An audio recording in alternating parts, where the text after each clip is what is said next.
Itinanggi ng Justice Department ang alegasyon ni Senador Chis Escudero na hindi iniimbestigahan si Congressman Martin Romualdez kaugnay ng flood control projects. Katunayan, may case build-up anya at ipatatawag din ang nagpakilalang naghatid ng pera sa dating speaker at kay Zaldi Co. Nakatutok si Salima Refran. Ipatatawag na ng Justice Department si Orly Gutesa, ang nagpakilalang security consultant ni dating Ako Bicol Party List Representative Zaldi Co, at nagsabi sa Senado na naghahatid raw siya ng mali-maletang pera kay dating Speaker Martin Romualdez. Pero hindi pa alam sa ngayon ng DOJ kung nasaan siya. We have no contact. There has been no word from the Senate about Gutesa.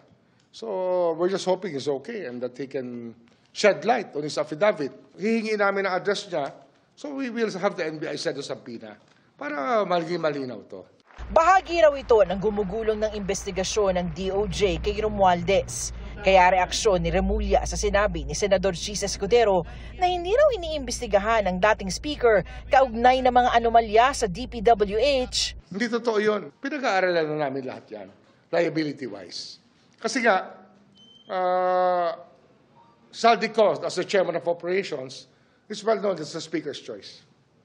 Alam natin yan. Giit pa ni Remulla, may case build-up na kay Romualdez at kung paano siya pumapasok sa mga anomalya sa flood control projects. May kasama siya sa mga tinitingnan natin talaga na meron pananagutan dito. Ano yan? Kaya pag diagram, yung ginagawa namin diagram, it's a complete diagram that we're trying to do to include everybody and what their role was. Wala tayong pagtatakpan, wala tayong itatago rito. Dagdag pa ni Remulla, wala raw personalan at mas lalong walang sisinuhin ng investigasyon. Ang nakataya rito, taong bayan na talagang yung bansa natin nakataya rito, hindi natin pwede pabayaan to.